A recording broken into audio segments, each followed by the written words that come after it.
Bom galera, no final de semana vamos ter o Royal Rumble.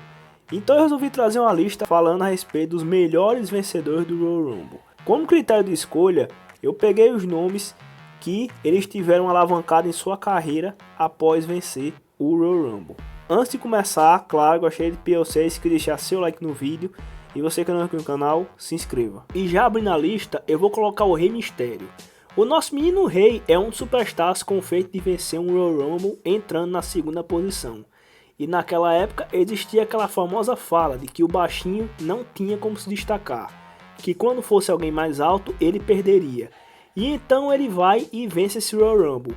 E fora que a sua vitória foi em homenagem a Eddie Guerreiro, porque nos planos originais era para o Eddie Guerreiro vencer o Royal Rumble, o que não ocorreu porque ele faleceu em 2005.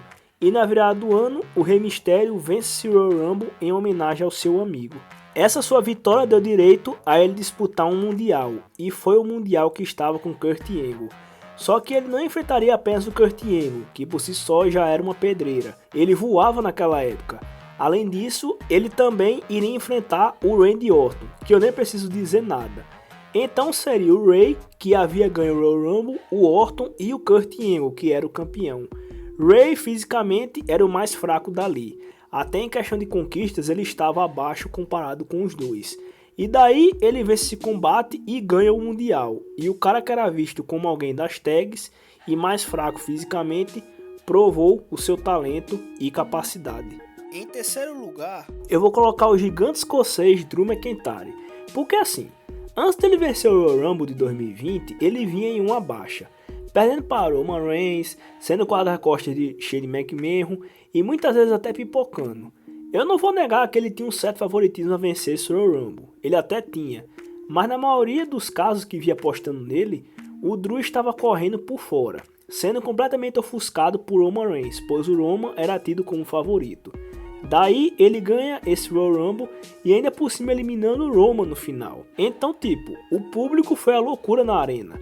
Fora que durante o combate ele tinha eliminado o Lesnar, que era o campeão e estava participando, entrando como número 1 e vinha eliminando todos que entravam. Quando Drew vence esse Royal Rumble, ele volta com o hype que ele tinha quando retornou à WWE. E depois na WrestleMania daquele ano, o nosso gigante escocês bate limpo o Lesnar na WrestleMania. Faz um bom reinado pelo título mundial e longo, diga-se de passagem. Mas não só isso, mais adiante ele tem uma rivalidade com o Randy Orton, que rendeu 3 combates entre os dois em pay-per-views. O Drew vence os 2 primeiros e no terceiro, que foi no Hell in a Cell, o Orton bate o Drew e ganha o Mundial.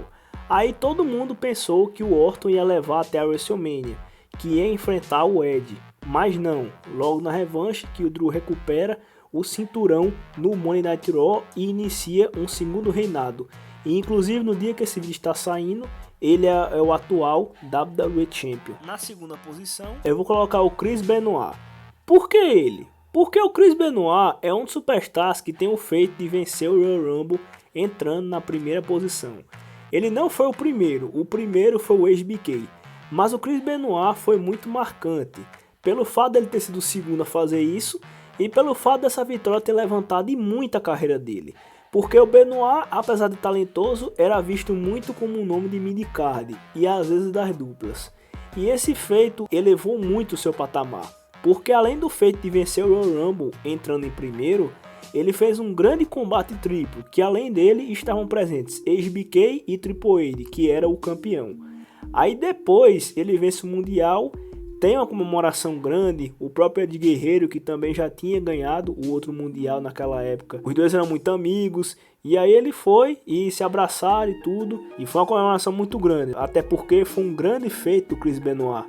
E em primeiro lugar eu colocaria o Batista. Por que o Batista? Porque antes dele vencer o Royal Rumble, que foi no ano de 2005, ele era mais um capanga.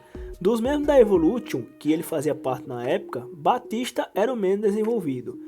Porque Triple H e Ric Flair já tinham a mídia lá em cima, como a maioria deve saber. E o Randy Orton se desenvolveu muito na Evolution, tanto que quando o Batista venceu o Royal Rumble, o Orton já tinha até saído da Evolution para seguir carreira solo, e teve todo o sucesso que conhecemos.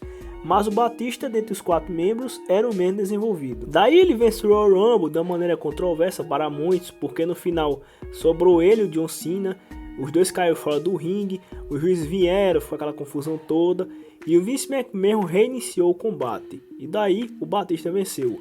Até hoje, alguns dizem que foi errado, o Batista saiu vitorioso, que era para ter sido o John Cena, mas isso para o Cena nem tem tanta relevância, porque ele ganhou um title shot pelo Mundial na WrestleMania daquele ano, que estava com o JBL e que estava no SmackDown. O outro Mundial estava no Raw com o Triple H, companheiro de Evolution do Batista, e todos pensaram que o Batista ia escolher o Mundial que estava no SmackDown.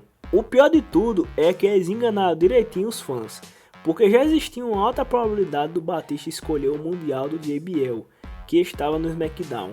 E na época foi acontecer a assinatura de contrato. De um lado tínhamos o Eric Bischoff, GM do Raw, e do outro tínhamos Ted Long, GM do SmackDown.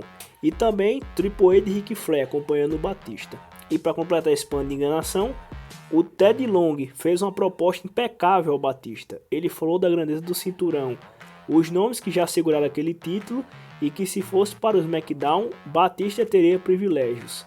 Então todos acharam que o Batista ia escolher o Mundial do JBL, até porque o Triple H era parceiro de Evolution do Batista. Porém não foi isso que aconteceu. O Batista finge que vai assinar o contrato pelo Mundial do JBL, faz um dedo de like, só que depois ele coloca para baixo, ou seja, o dislike.